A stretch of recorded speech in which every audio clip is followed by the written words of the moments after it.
daripada kita melakukan ibadah, melakukan zikir dan berbagai macam ibadah lainnya. Itu yang menjadi tujuan dari ibadah kita itu adalah kesadaran. Sadar terhadap apa pertanyaannya, kan gitu ya. Sadar terhadap bahwa sebenarnya manusia itu memiliki aset yang luar biasa di dalam dirinya, itu berupa hati. Kita tidak sadar memiliki harta yang sangat berharga, yaitu hati kita. Seringkali hal-hal yang bersifat hitung-hitungan kalkulasi yang bersifat materi itu kita utamakan, tetapi hal yang bersifat batinnya kita lupakan. Padahal sumber kebahagiaan yang sejati itu bukan ada pada tumpukan uang, karena sebanyak apapun tumpukan uang yang kita punya di brankas rumah ataupun berupa deretan angka di rekening kita, dan seberapa banyak aset yang kita miliki, kalau jiwa kita berada dalam kegamangan, seluruh uang dan aset kita itu tidak ada artinya. Karena itu maka yang harus menjadi tujuan utama di dalam kehidupan itu sebenarnya bukan berapa aset yang kita miliki, bukan berapa uang yang kita miliki, bukan berapa jumlah istilahnya mobil yang kita miliki, tetapi yang harus menjadi tujuan ibadah itu adalah seberapa mampu kita sudah merawat hati kita. Oleh sebab itu maka ketika kita merawat rumah itu kita memiliki alat berupa sapu, ya, kain pel dan untuk mengelap kaca itu dan sebagainya. Itu alat-alat untuk merawat rumah kita, dan kita menyediakan deterjen atau pembersih lantai yang paling berkualitas untuk keramik lantai rumah kita. Berapapun kita beli agar rumah kita berada dalam keadaan dan situasi yang wangi, jauh dari aneka bau yang tidak sedap, agar bukan hanya tamu yang betah tinggal di rumah kita, kan kita sendirinya pun betah tinggal di rumah yang berada dalam keadaan asli, meskipun sederhana, tetapi kalau rumah itu berada dalam keadaan bersih, pasti siapapun akan betah tinggal di rumah itu.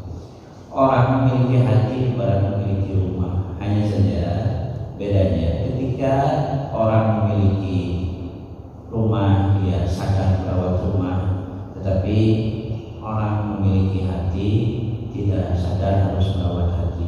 Buktinya hawa kehidupan yang sehari-hari menempel di hati kita tidak kita bersihkan. Tidak seperti saat kita melihat ada kotoran yang nempel di kaca rumah kita, saat itu juga kita bersihkan. Ada debu yang menempel di keramik rumah kita, saat itu juga kita bersihkan.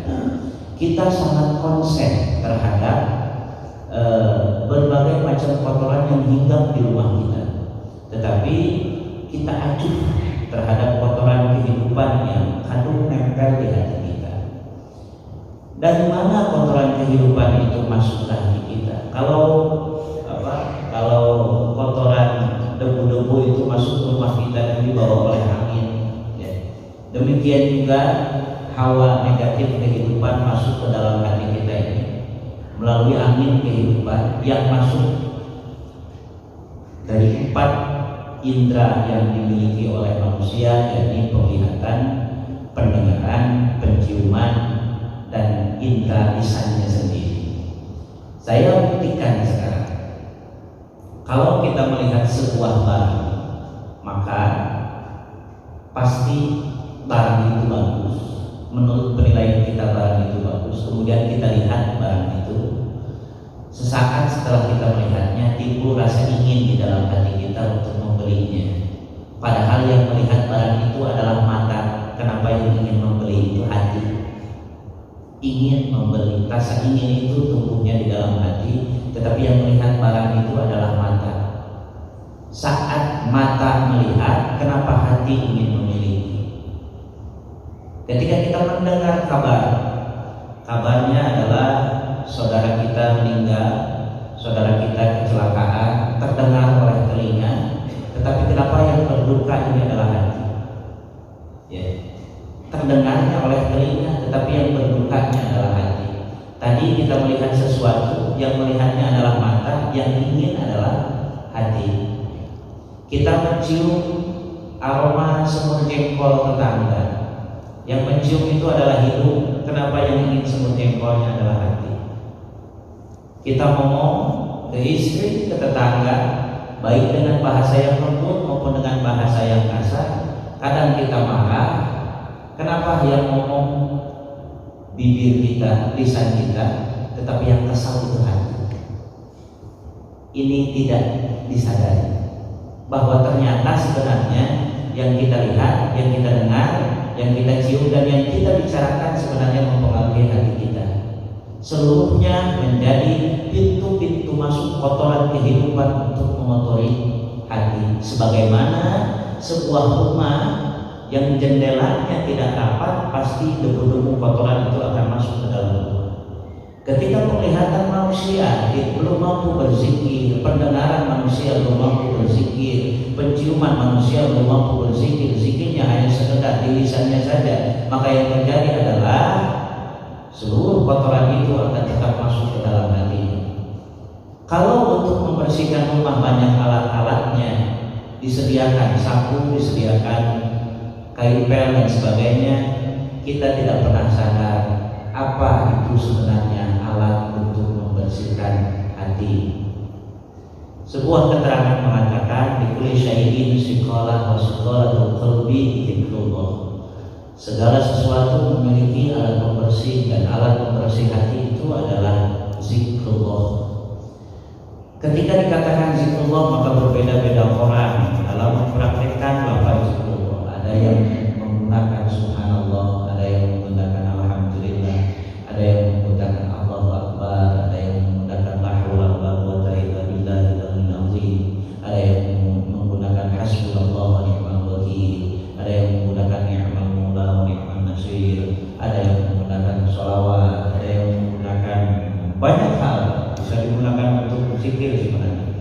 Akan tetapi makna zikir itu tidak pernah dipahami secara mendalam karena entah memang terlalu sibuk dengan kehidupan sehingga tidak sempat gitu ya, atau memang tidak ingin mengerti, atau memang karena faktor lain. Saya pun tidak ingin mengetahuinya, dan saya pun tidak ingin dapat mencari tahu.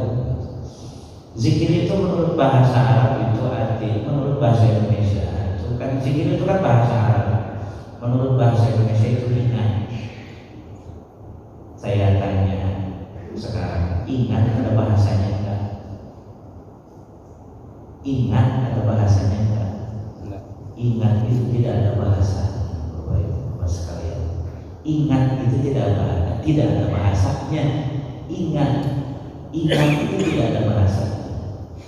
Ingat itu hanya sebuah istilah. Ketika kita mengingat mobil, misalkan ingat mobil, tapi ingatnya sendiri itu tidak ada bahasa. Ingat itu istilah fokusnya pikiran terhadap sesuatu, itu ingat namanya. Ketika ingat mobil, maka pikiran kita fokus ke mobil. Ketika kita ingat motor, maka pikiran kita fokus ke motor. Ingat anak, maka pikiran kita fokus ke anak. Ingat itu tempatnya di pikiran. Jadi zikir itu sebenarnya tempatnya di pikiran, bukan di sini. Kita mengatakan la ilaha illallah sudah merasa berzikir. Kita mengatakan subhanallah sudah merasa berzikir. Kita mengatakan Allahu Akbar sudah merasa berzikir. Kita mengatakan hasbunallah wa ni'mal wakil, ni'mal maula wa ni'man nasir sudah merasa berzikir. Pernahkah kita mentafakuri saat kita mengatakan itu apa yang ada dalam ingatan kita? Kan membaca hasbunallah wa ni'mal wakil itu kan ingin naik jabatan. Kan membaca la haula wala quwwata illa billah itu kan sedang ada masalah, sertifikat tanah belum terjual, jadi rajin baca la haula wala quwwata illa billahnya.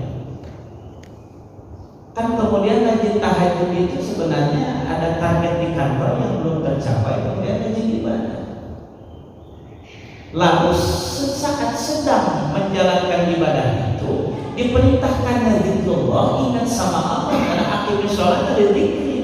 Dirikanlah sholat untuk mengingatku, kata Allah. Tetapi saat sholat kita mengingat Allah tidak pernah kita tafakkur.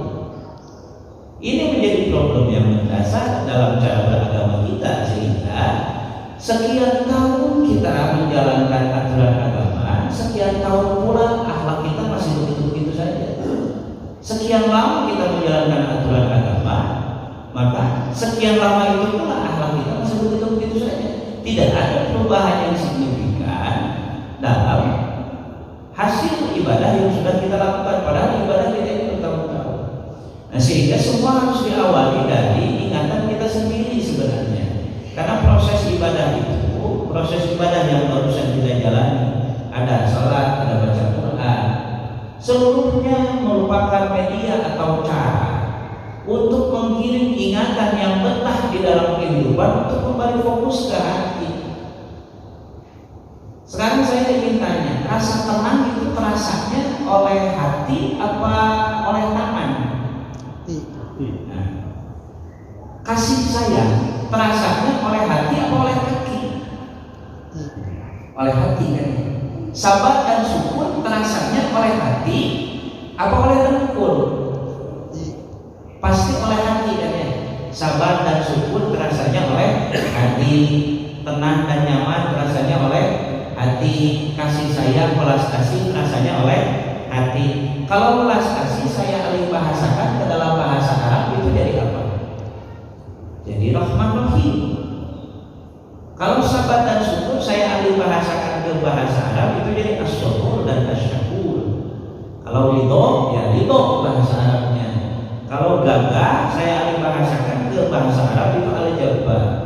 Kalau orang yang berkemampuan luar biasa, dia mampu mengangkat beban yang sangat luar biasa, kemudian saya alihkan ke dalam bahasa Arab, itu namanya al-qahar. Dan itu terasanya semuanya oleh hati. Saya tanya, Rahman, Rahim, Qahar, Jabbar, Sabar, Syukur, Ridho, itu sifat siapa? Sifat Allah, terasanya oleh hati. Berarti yang namanya zikrullah itu sebenarnya memfokuskan pikiran yang tadinya fokus kepada kehidupan agar dia mampu fokus ke dalam hati. Seperti orang sadar punya rumah, ketika ada kotoran yang ada di rumah dia bersihkan itu. Ketika orang sadar punya hati dan dia merasa bahwa hatinya adalah aset yang sangat berharga bagi dirinya, dia akan jaga aset itu karena ada kasih sayang di dalam hati itu. Saat ada jengkel dan marah, dia menolak jengkel dan marah itu, dia ambil kasih sayangnya karena itu adalah aset dirinya. Pertanyaannya, apakah pikiran sudah memiliki kekuatan untuk itu? Masalahnya itu. Sementara pikiran kita sehari-hari tidak fokus ke hati, sehari-hari pikiran kita fokusnya adalah beras, jajan anak-anak, kiritan istri, kadang-kadang keluarga datang ke rumah minta uang atau pinjam uang, ditambah tetangga kadang-kadang agak repot, datang juga ke kita minta bantuan. Seluruhnya mengganggu fokus pikiran kita yang seharusnya fokus pikiran kita selalu kepada hati. Karena ini harus kita jaga. Anfusakum, jagalah jiwamu, dirimu, jiwa diri di sana, jiwa hati diri di sana. Jiwamu, anfusakum wa ahlikum, jagalah jiwamu dan jiwa-jiwa keluargamu. Bagaimana kita bisa menjaga hati atau jiwa keluarga kita kalau kita menjaga hati diri sendiri saja kita tidak bisa? Nah, sehingga harus ada pembimbingan agar pikiran yang tadinya berada di dalam wilayah kehidupan untuk kembali fokus ke dalam wilayah hati. Pembimbingan pikiran agar fokus ke dalam hati itu dinamakan talqin. Talqin itu proses pembimbingan pikiran yang tadinya fokus ke wilayah kehidupan berupa persoalan agar kembali fokus ke dalam wilayah hati, disebut talqin. Istilah talqin ini ya, ada talqin untuk orang meninggal, tempatnya di kuburan kan begitu ya. Perintahnya adalah lakinu mautakum bila ilaha illallah. Talqinlah orang yang mati di antara kalian, kan tafsir umumnya begitu. Orang mati di antara kalian, talqinlah dengan la ilaha illallah. Orang lupa memaknai kalimat mautakum yang ada di situ, sehingga semuanya ditafsirkan bahwa yang harus ditalqin itu adalah orang yang sudah meninggal. Padahal ya, sadar tidak di dalam diri kita sebenarnya ada yang mati. Ketika pikiran terus mengingat persoalan kehidupan, ibarat tangan saya kalau hidup, ini tangan saya hidup, maka tangan saya bebas memegang dan melepaskan handphone karena tangan saya hidup. Bebas saja, mau saya pegang bisa, mau saya lepaskan juga bisa, karena tangan saya hidup.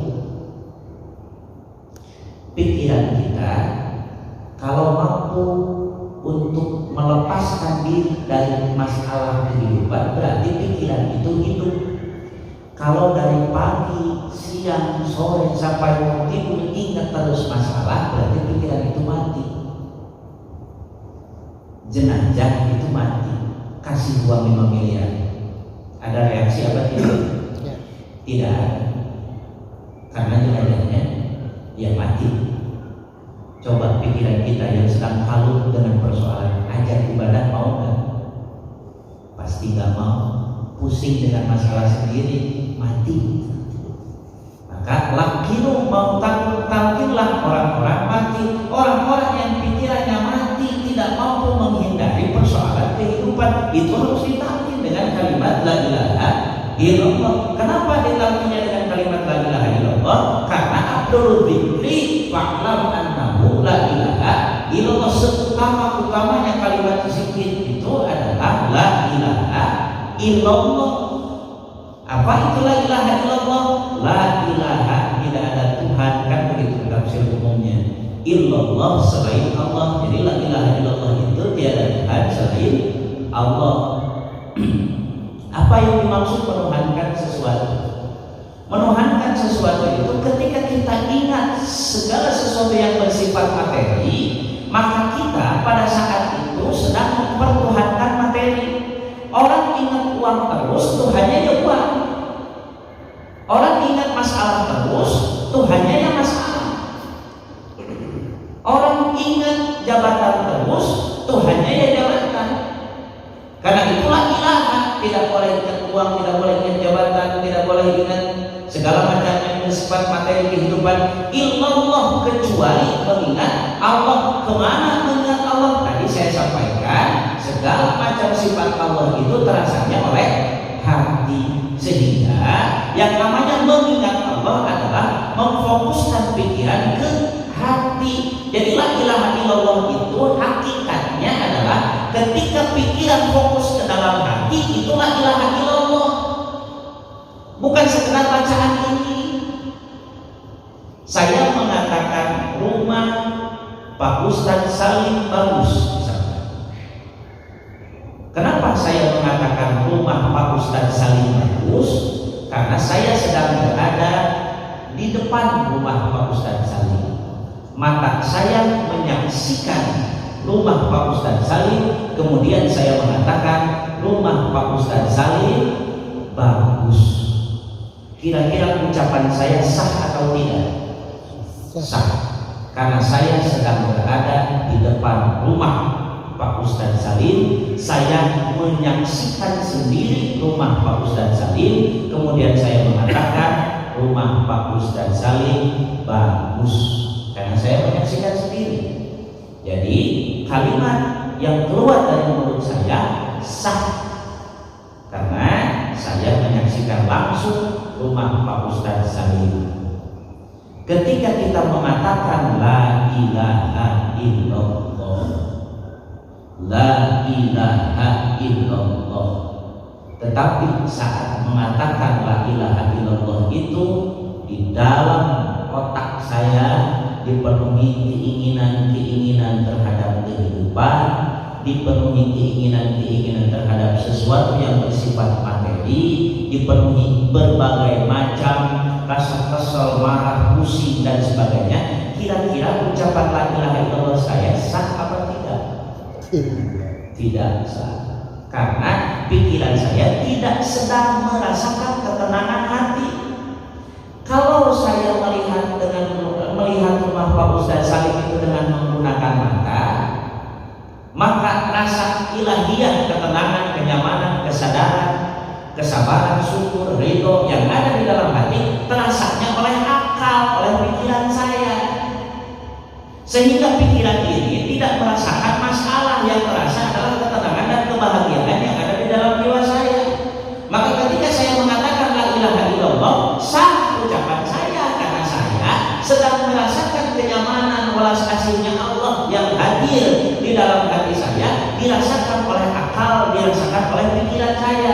Maka ketika mengatakan la ilaha illallah, sah karena akal saya sedang, karena pikiran saya sedang menyaksikan, sedang merasakan hadirnya sifat ilahiyah di dalam jiwa saya, hadirnya sifat ilahi belas kasih, sifat sabar dan syukur ada di dalam hati saya. Sahlah ucapan la ilaha illallah yang saya ucapkan, sebagaimana baru dikatakan sahnya ucapan saya tentang rumah Pak Ustadz Salim ketika saya berada di hadapan rumah Pak Ustadz Salim. Ketika saya mengatakan la ilaha illallah, akal dan pikiran saya harus sudah fokus ke dalam hati, baru sah mengatakan la ilaha illallah. Jadi beragama itu tidak segampang ucapan, Bapak sekalian. Tidak segampang kita mengucapkan la ilaha illallah, tidak segampang kita mengucapkan Muhammadur Rasulullah, tidak segampang kita mengucapkan berbagai macam ayat-ayat yang lain. Seluruhnya harus tersaksikan oleh akal dan pikiran kita sehingga kita mampu merasakan kehadiran sifat ilahi, baru zikir kita dikatakan sah. Dan itu butuh dibimbing pikiran kita. Kan kita tahu huruf alif, ya, tahu huruf alif itu kan dari huruf tajwid, tahu huruf ba kan dari huruf tajwid. Kalau mau baca kitab kuning, tahu mubtada khobar, isim fa'il, isim maf'ul, ya, dan sebagainya, itu harus dari guru nahwu sorof, ya. Terus kemudian kalau kita ingin tahu bagaimana tata cara wudu, tata cara sholat, tata cara mengurus jenazah, tata cara nikah, tata cara bagi waris, harus datang ke guru fikih dan ke guru faqih. Pernahkah kita kemudian ingin tahu tata cara zikir kemudian mencari guru zikir? Tidak. Sehingga ini menjadi, semoga ini menjadi semacam pemantik gitu ya untuk semua, bahwa penting bagi kita satu adalah memiliki guru zikir di dalam kehidupan kita. Terserah di mana guru zikirnya, maka asal betul-betul gurunya bersilsilah yang tersambung kepada kanjeng Rasulullah SAW. Kalau saya contohkan, bukan berarti karena saya adalah murid pengasaha Haji Maung kemudian saya harus mencontohkan pengasaha Haji Maung, karena saya tahunya guru zikir ya pengasaha Haji Maung, sehingga saya mencontohkan silsilah yang dimiliki oleh pengasaha Haji Maung. Pengasaha Haji Maung memiliki guru, yakni Kiai Haji Abdullah Qasim Cirebon. Kiai Haji Abdullah Qasim memiliki guru, yakni Kiai Haji Zainal Abidin. Kiai Haji Zainal Abidin memiliki guru, yakni Syekh Tolha Kalisatu Cirebon. Syekh Tolha Kalisatu Cirebon memiliki guru, yakni Syekh Ahmad Khatib Sambas bin Abdul Ghaffar yang mendirikan Tariqah Qadiriyah Naqsabandiyah. Syekh Ahmad Khatib Sambas memiliki guru namanya Syekh Samsuddin. Syekh Samsuddin memiliki guru namanya Syekh Murad. Silsilah ke-19 Tuan Syekh Abdul Qadir Al-Jailani. Kesananya ke Imam Ali Zainal Abidin, kesananya ke Imam Muhammad Al-Baqir, ke Imam Hasan, ke Imam Husain, ke Imam Ali karamallahu wajhah, sampai kepada kanjeng Rasulullah SAW dari malaikat Jibril dan Allah Subhanahu wa taala. Kalau menemukan silsilah yang tersambung, itu sah dijadikan guru zikir. Mau di mana saja, di Cimaung ada guru zikir. Itu pertama pentingnya kita memiliki orang yang bisa membimbing pikiran kita agar tidak terus-menerus memikirkan problem kehidupan, ya, membimbing hati kita agar tidak terus-menerus hati kita dihiasi oleh sifat-sifat buruk, ya. Itu sangat penting. Kemudian yang kedua, pentingnya kita mengetahui hakikat zikir yang sebenarnya. Karena orang sudah merasa wah ketika dia menggunakan kaos bertuliskan la ilaha illallah. Orang sudah merasa keren ketika pin yang dia pakai ada tulisan la ilaha illallah. Orang sudah merasa keren ketika sorban yang dia pakai sudah ada tulisan la ilaha illallah. Merasa sudah akan menjadi ahli surga hanya dengan bermodalkan tulisan. Merasa sudah menjalankan agama hanya dengan bermodalkan tulisan. Kemudian yang ketiga, pentingnya adalah bagaimana ibadah kita melahirkan akhlak yang baik. Sehingga kalau kita makan, efeknya itu adalah badan kita menjadi tumbuh dari waktu ke waktu. Ya, itu efek dari kita makan. Efek dari ibadah, efek dari zikir adalah ruhani kita menjadi bijak dan dewasa dari waktu ke waktu. Sehingga saat ada persoalan kita tidak mengeluh. Kalau ada persoalan kita mengeluh, sama seperti anak kecil yang belum dikasih uang jajan. Kalau begitu kita sama saja dengan anak kecil. Kalau ada masalah kita mengeluh dan curhat ke sana kemari. Ya. Jadi efek dari makan itu adalah badan kita tumbuh besar. Kalau efek dari zikir, efek dari ibadah itu adalah ruhani kita, akal kita, pikiran kita, hati kita tumbuh bijak dari waktu ke waktu. Nah, ini sekedar pengantar, barangkali bisa dieksplor oleh para bapak sekalian. Mau berupa pertanyaan, mangga. Mau berupa tanggapan juga silakan. Atau berupa kritik juga sangat saya nantikan. Ya, saya kira itu dulu. Terima kasih. Kalau mau ada yang bertanya, mangga. Silakan.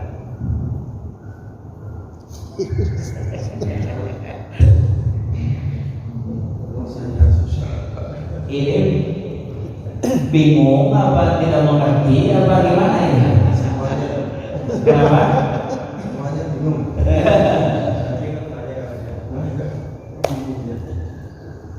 Bingung, melongo bingung, pusing apa gimana ini?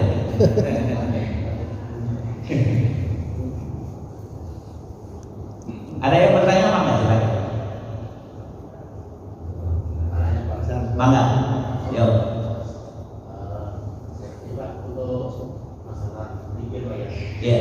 Karena kita ingat kalau secara hukum kita mungkin setiap umat mungkin kita tidak bisa Pak ya. Betul. Ini maksudnya zikir dalam hal ini pasal Pak ya. Saya ngomong pasal dulu. Kemudian ada lagi itu kita mungkin bisa mungkin pernah dengar atau juga pernah melakukan atau mungkin yang pernah ikut ini Pak ya namanya Toreko ya Toreko kan ada zikir yang mungkin beda dengan mungkin kalau kita sadar beda Pak ya.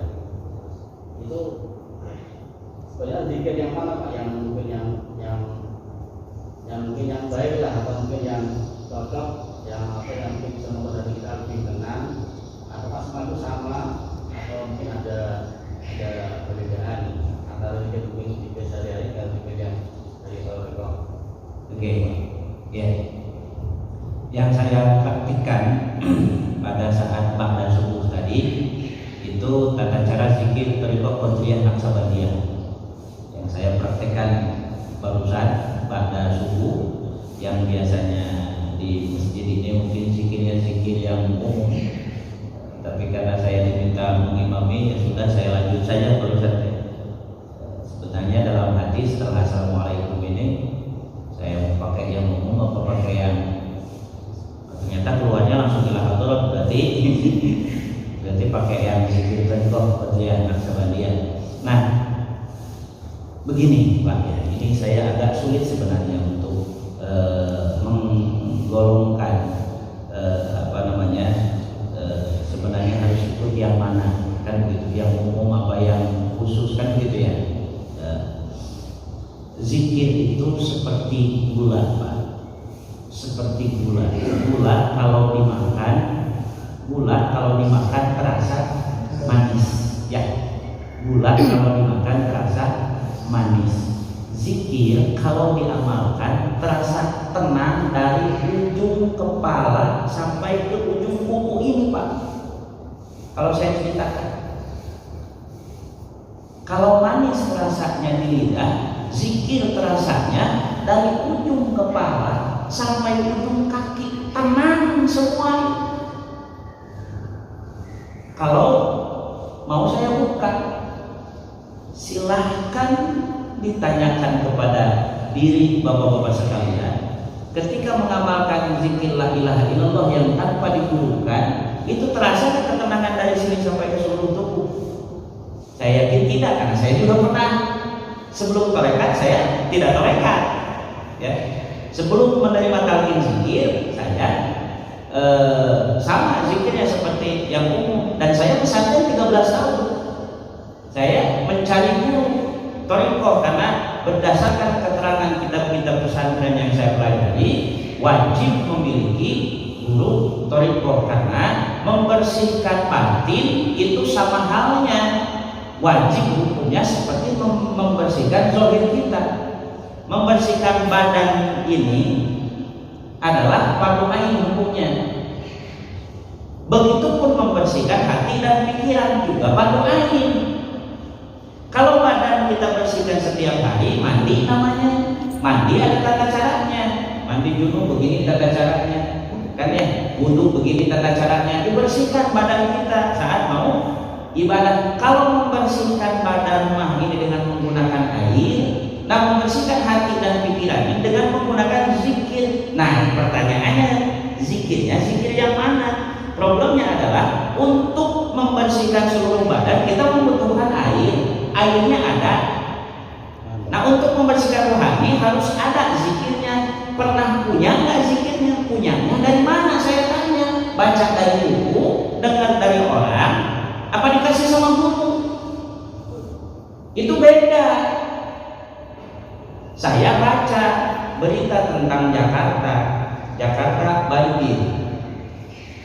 Jakarta banjir. Sayanya di mana? Sayanya di Jomin. Saya ngalamin nggak banjirnya Jakarta? Enggak, karena sayanya di Jomin. Ketika saya baca la ilaha illallah, saya mengalami tak itu la ilaha illallah? Apa hanya sekedar baca? Karena tadi saya sampaikan la ilaha illallah itu seperti gula.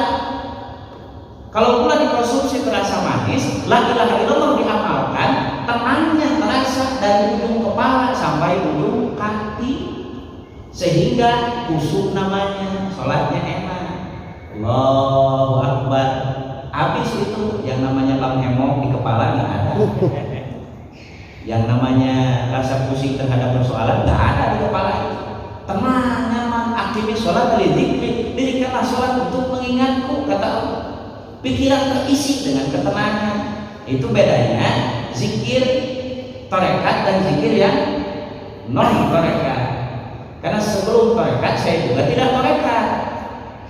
13 tahun saya tidak tarekat, bahkan lebih dari itu, karena setelah pesantren 4 tahun itu saya cari-cari dulu tarekat. Setelah pesantren itu. Nah, kenapa saya pengetahuan banyak segala macam kemudian tidak ada ketenangan dalam jiwa? Ya memang guru saya sebelumnya bukan guru tarekat, bukan guru zikir, bukan guru hati. Ya, guru saya pas saya kecil guru tajwid, naik dikit jadi guru fikih, naik dikit jadi guru nahwu shoroh, naik dikit balik lagi ke kitab fikih yang agak tebal, naik lagi terus ke kitab sastra Arab kayak Badai, Bayan, Ma'ani dan sebagainya, naik lagi dikit ke kitab mantek. Ya, tidak ada kitab zikirnya. Pas saya membaca kitab-kitab tasawuf itu bukan untuk dibaca, tetapi untuk diamalkan. Para pengarang kitab-kitab tasawuf dulu itu menulis kitab-kitab tasawuf itu berdasarkan pengalaman spiritual beliau. Ditulis itu berdasarkan pengalaman. Kita yang baca merasa sudah berpengalaman yang sama, padahal sekedar baca. Ya. Nah, sehingga untuk bisa bertasawuf ini membersihkan jiwa sebenarnya. Tidak serumit yang dibayangkan, harus dia di hutan misalkan, harus keluar kerja, kata siapa? Ya, kata siapa? Karena fardu ain wajib untuk seluruh umat seperti wajibnya kita berwudu, wajibnya kita mandi. Begitupun ini jiwa kita harus dibersihkan. Kalau membersihkan badan dengan menggunakan air, membersihkan rohani dengan menggunakan zikir. Itu. Nah, untuk membedakan mana zikir torekat dan zikir, mana bagaimana kegunaan zikir yang digurukan dan zikir yang tidak ada gurunya.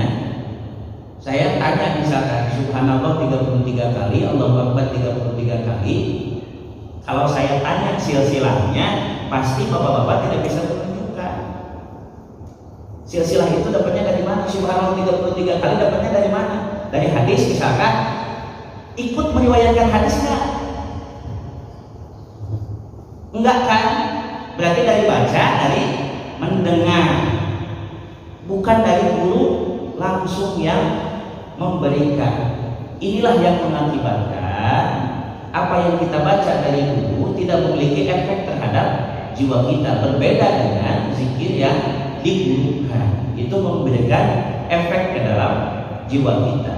Saya kira itu Pak yang bisa disampaikan. Barangkali pasti tidak memuaskan ini jawaban saya. Ustaz, Mangga.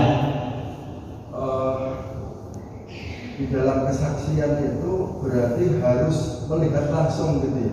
Tadi contohnya kan, saya melihat rumahnya Pak Ustadz Salim bagus, karena saya ada di depan rumahnya Pak Ustadz Salim. Harus begitu ya. Nah, oke. Tapi belum selesai ya pertanyaannya ya. Betul. Ya. Silakan jawab dulu. Oke, saya ngerti. Kalau dengan mata zahir kan melihat sesuatu itu dengan mata zahir, bersaksi dengan mata, dengan penglihatan disebut melihat. Bersaksi dengan telinga disebut mendengar. Bersaksi dengan hidung disebut mencium. Bersaksi dengan lisan disebut berkata. Begitu kan ya? Bersaksi dengan mata disebut melihat, bersaksi dengan telinga disebut mendengar. Nah, kalau asyhadu alla ilaha illallah, aku bersaksi bahwa tiada Tuhan selain Allah, pakai apa? Pakai pikiran, pakai akal. Akal menyaksikan sifat Allah yang hadir di dalam hati. Itu bersaksi namanya. Terasa hadirnya Allah itu, sifat Allahnya maksudnya. Kasih sayang, sabar, syukur dan sebagainya terasa kehadirannya oleh akal. Ketenangan, kenyamanan terasa kehadirannya oleh pikiran kita, sudah ada hadir di dalam hati. Namanya bersaksi atau bersyahadat. Seperti ketika saya berada di hadapan rumah Pak Ustadz Salim, saya mengatakan rumah Pak Ustadz Salim bagus karena saya ada di depan rumah Pak Ustadz Salim. Itu saya bersaksi dengan mata berarti. Nah, kalau menyaksikan Allah itu tidak bisa dengan mata ini. Kehadiran Allah itu terasa, bukan terlihat, terasa oleh batin kita bahwa yang bersifat welas kasih itu adalah Allah, yang bersifat sabar itu ternyata Allah, terasa sifatnya oleh kita sebagai umat. Yang memiliki sifat ridho itu adalah Allah, terasa sifatnya oleh kita sebagai umat. Yang memiliki sifat sabar dan syukur itu Allah, terasa oleh kita sebagai umat. Yang memiliki Rahman, Rahim, Jabar, Qahar dan sebagainya itu adalah Allah, terasa oleh kita sebagai umat. Dilanjut mana pertanyaannya? Sudah dijelaskan tadi asyhadu alla ilaha illallah. Ya. Berarti kita menyaksikan dengan hati bahwa Allah itu ada. Nah, ketika disaksikan Muhammad Rasulullah, sedangkan kita kan tidak pernah menyaksikan Muhammad itu ada di depan kita. Oke, bagus sekali. Ya. Muhammadur Rasulullah. Muhammad itu adalah utusan Allah. Sedangkan kita tidak pernah bertemu dengan Kanjeng Nabi Muhammad. Bagaimana kita bersaksinya kan gitu ya? Nah, Muhammad itu kata ahli nahwu itu isim maf'ul. Muhammad itu isim maf'ul. Di sini barangkali ada santri bisa ikut tasrif ini. Ada santri Kang Salim di sini. Santrinya banyak di sini Kang Salim. Hamadan yuhamidu tahmidan tihmidatan tihmadan hamadan muhammadan fahuwa muhammidun wa dzaka muhammadun. Muhammad itu kan bahasa Arab. Kalau bahasa Jawinya terpuji ketika ada welas asih di dalam diri kita, kemudian sifat welas asih itu tercermin dari ucapan kita kepada sesama dengan ucapan-ucapan yang baik. Welas asih juga dalam hati kita ini tercermin melalui perbuatan kita, bantu orang dan sebagainya. Kata orang yang melihat perbuatan baik itu, ih, kok dia baik ya? Dia dipuji nggak kira-kira? Oh, dia baik, dia dipuji kan ya? Kalau dipuji berarti dia terpuji nggak? Terpuji. Nah, maksudnya menyaksikan Muhammad itu bukan menyaksikan Kanjeng Nabi Muhammad hadir legenang aja di sini, bukan. Tetapi karakter kemuhammadan, karakter sifat terpuji dipakai, diamalkan di dalam kehidupan itu Muhammad Rasulullah. Jadi yang namanya Muhammad, asyhadu anna Muhammad Rasulullah, dan aku bersaksi bahwa Muhammad adalah utusan Allah. Sifat Kanjeng Nabi Muhammad berupa sifat-sifat terpuji itu kita gunakan menjadi akhlak kita di dalam kehidupan.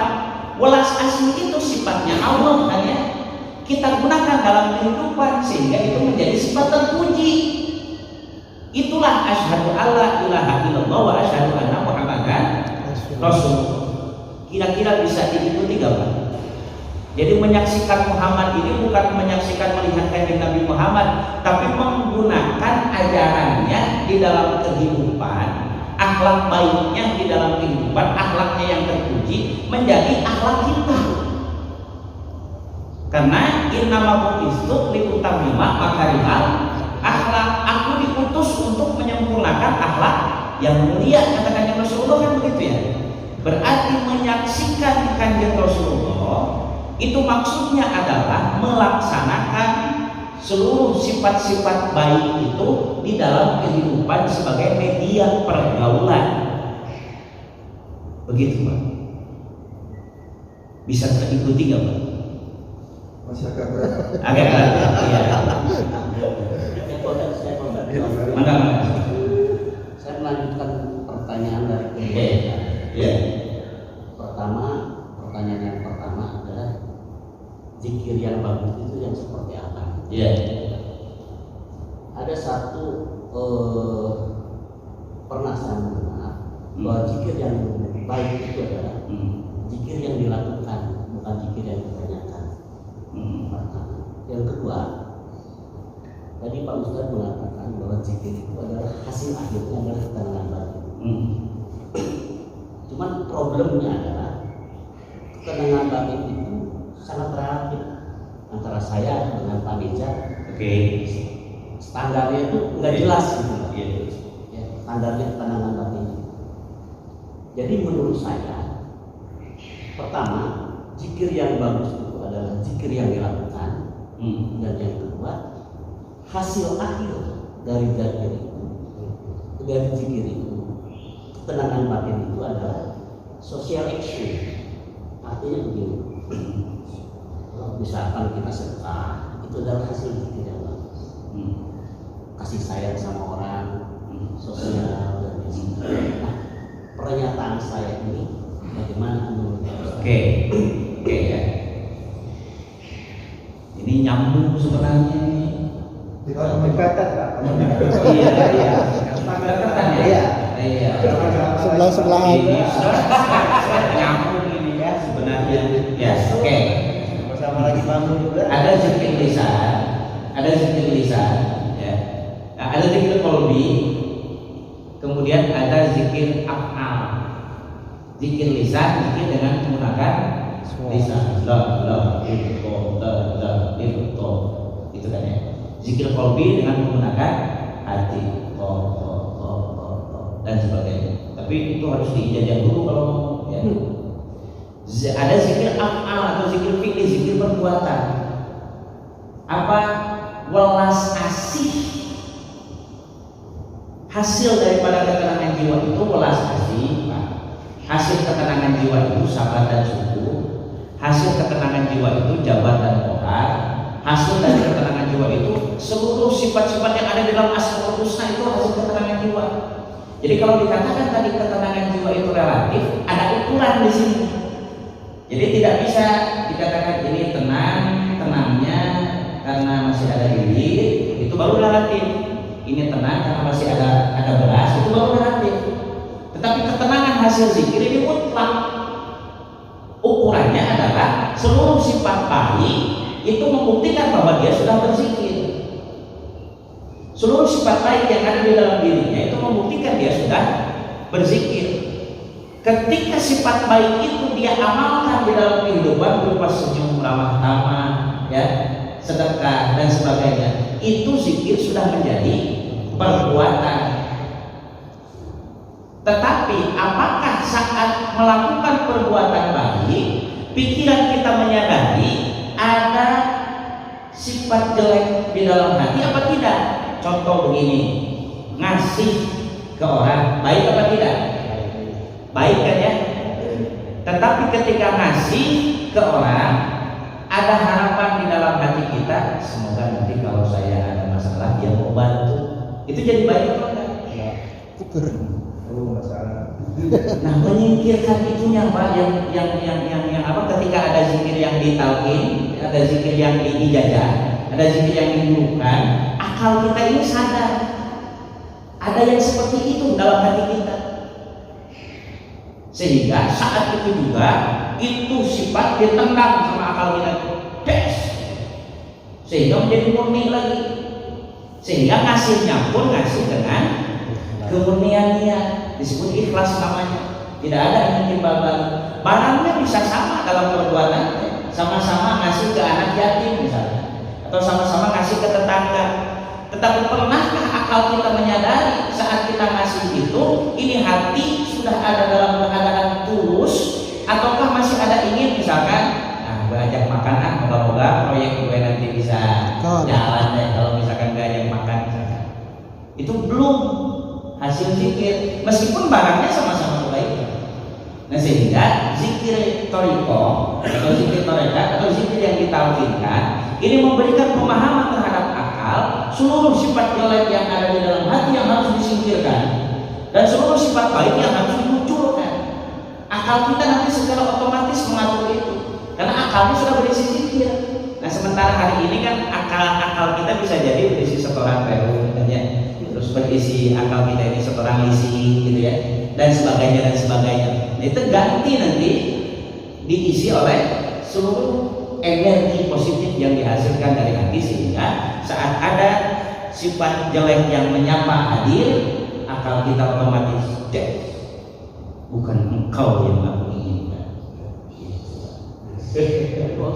Mangga ada kata kunci tadi dari bahwa hasil zikir itu adalah ketenangan yang mutlak. Mutlak, ya. Masalahnya, problemnya, mutlak itu adalah konsep ideal, konsep yang ya. Tidak mungkinlah manusia bisa ketenangannya itu mutlak gitu. Mutlak itu punya Allah. Oke. Konsepnya itu. Ya kalau nyampe harus mutlak, tidak akan nyampe manusia sampai ketenangan batin mutlak, tidak ada. Bagaimana? Ya itu dalam kajian filsafat. Jadi bentuk ideal yang Bapak sampaikan tadi, ideal dan kemutlakan dan konsep relatif itu yang disampaikan menurut filsafat. Nah, maksud kemutlakan yang saya sampaikan itu adalah kesadaran akal kita, kesadaran pikiran kita bahwa pikiran ini punya tempat kembali. Contoh begini, ketika kita berada di luar rumah, kemudian kehujanan, kita langsung masuk rumah apa tidak? Pasti langsung masuk rumah ya, karena kita sadar punya rumah. Ini Pasti ada kehidupan, ya ada pasti. Tetapi akal atau pikiran nanti memiliki kesadaran untuk kembali fokus ke dalam hati. Setelah setelah ini mengalami kata-kata hantaman, karena kan biasanya pikiran kalau dihantam masalah roboh saat itu juga. Pusingnya terasa betul kan, ya. Nah, pikiran yang sudah terhiasi zikir, meskipun ada persoalan, itu dia otomatis mencari ketenangan. Itu yang saya maksudkan dengan mutlak. Ada proses yang harus dijalani dulu. Nah, prosesnya inilah yang terakhir, hasilnya mutlak. Ya, aman nggak Pak? Siap. Nanti kita ulang lagi. Masya Allah. Ada lagi nggak? Beres ini teh. Kami tambahkan Kang Ustadz. Mangga. Kan tadi kan ada bahasa tasawuf, ada torekat, ada talqin, ada zikir. Nah, kabupaten nah hubungannya gitu. Iya. Di dalam Islam itu ada mazhab. Mohon maaf kepada yang tidak bermadhab. Di dalam Islam ada mazhab yang populer, itu adalah mazhab Hanafi, Maliki, Syafi'i, dan Imam Ahmad atau Imam Hambali. Di dalam iman ada manhaj Asy'ariyah dan manhaj Maturidiyah. Di dalam ihsan ada thariqah. Ya, di dalam ihsan kan ada 3 rukun agama: Islam, iman, ihsan. Di dalam Islam ada mazhab, di dalam iman ada manhaj, di dalam ihsan ada thariqah. Hasil daripada thariqah adalah tasawuf. Untuk masuk thariqah harus ditalqin zikir, diijazah zikir, baru sah berthariqah. Jadi saya juga thariqah, sholat juga kan thariqah. Punya talqin zikir enggak?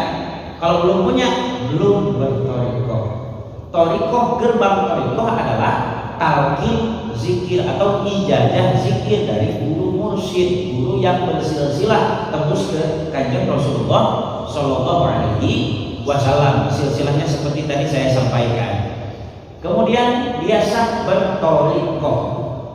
Apa itu thariqah? Thariqah itu cara seperti agar baju menjadi bersih, caranya dicuci. Agar hati menjadi bersih, agar baju menjadi tasawuf. Tasawuf itu bersih hatinya. Agar baju menjadi tasawuf, maka baju harus dithariqahi dengan cara dicuci, dicarai gitu, dengan cara dicuci gitu. Agar hati menjadi tasawuf, hati menjadi bersih, harus dithariqahi dengan cara zikir. Gitulah kalimat sederhananya begitu. Jadi tasawuf itu tujuan, sebenarnya hasil daripada mencuci adalah bersih. Hasil daripada zikir adalah tasawuf. Cara mencucinya mau pakai mesin cuci atau mesin digelas, itu thariqahnya.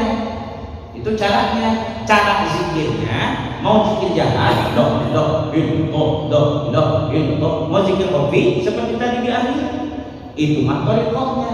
Caranya mencuci baju kan kalau masih ada kotornya itu terus disikat terus-terusan. Ini hati kalau masih kesel terus dikit sampai hilang. Kalau baju mah disikat sampai bersih, kalau hati mah disikat sampai keselnya hilang. Jadi thariqah itu cara, zikir itu kalau dianalogikan atau diibaratkan mencuci, zikir itu sabunnya, hati itu bajunya, kemudian sikat itu adalah thariqahnya. Hasilnya, bersihnya adalah tasawufnya. Gimana Pak? Aman. Aman, siap. Masih pusing soal Muhammad kan? bukan Muhammad sosok, tetapi karakter baik itu Muhammad. Orang yang punya karakter baik itu sudah asyhadu anna Muhammadar Rasulullah itu. Muhammad Giono ya. Masih banyak yang harus ditanyakan di sini. Iya. Dan saya sama Kang Ustaz Salim kalau diskusi kan cukup semalam itu. Kalau diskusi kan cukup semalam ya 1001 malam juga nggak akan cukup kayaknya. Tapi semoga ini menjadi awal dan bukan akhir pertemuan kita. Ya. Awal pertemuan kita dan bukan akhir pertemuan kita. Dan semoga tidak ada malam terakhir untuk kita. Insyaallah. Amin amin amin amin. Ada lagi? Kalau mau beres saya tutup. Cukup ya? Sementara cukup ya. Semoga menambah wawasan. Ya, saya berbicara zikir toriko bukan artinya bapak-bapak sekalian harus ikut kecimau, bukan. Ya.